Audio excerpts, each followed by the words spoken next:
So you just mentioned, the United Promotions, if they set him up right, some good things could happen in his career. Like, what would you not want them to do if you had, your say? Well, this is coming from me. I'm very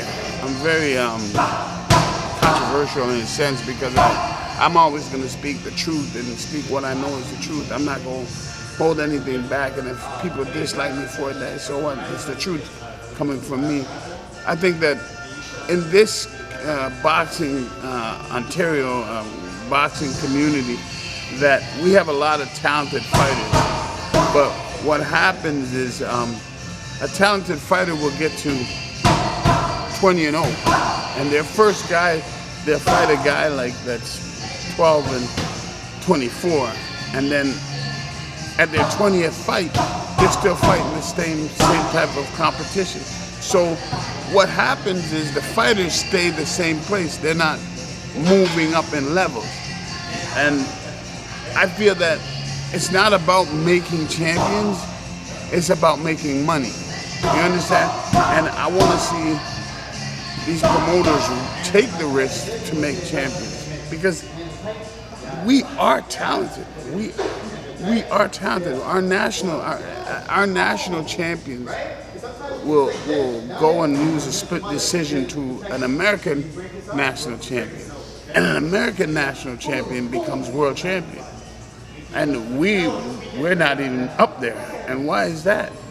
Well, it's because of the system. We have to improve upon our system. But don't you feel like the promoters, they just don't want their fighter to lose? If they lose, they want to play it safe. No, isn't that how it works? No, I think that at the end of the day, they lose anyway. At the end of the day, they lose anyway. They lose to mediocrity. That's what they lose to.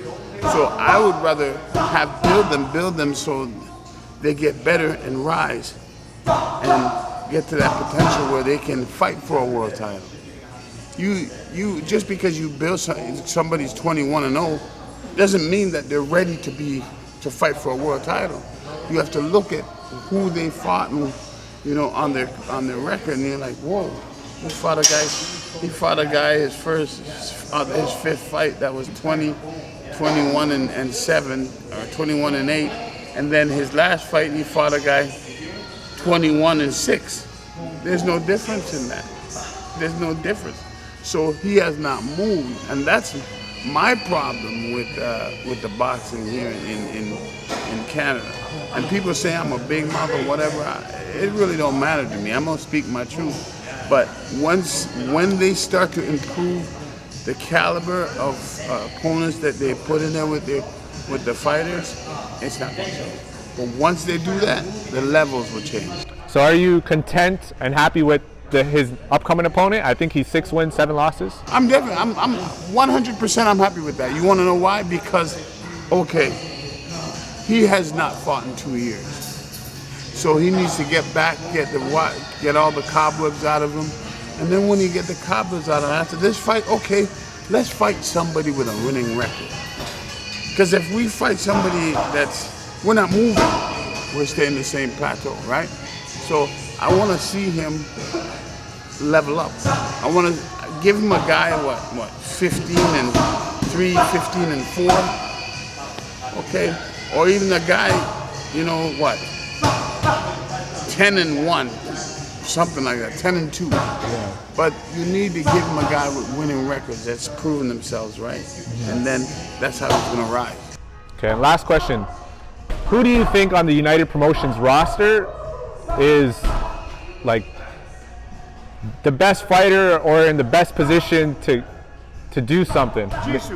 Gisu? Besides Gisu? Gisu. Okay, fair enough. I'm not going. But Gisu, he's still young in his career. There's other guys. No. You gotta understand something. It's the way you move. Strategically, Gisu can go 12-10 rounds, and he can punch. He can go these rounds, right? It depends on who you put him in there with, right? That's gonna set him up to be champion. Okay.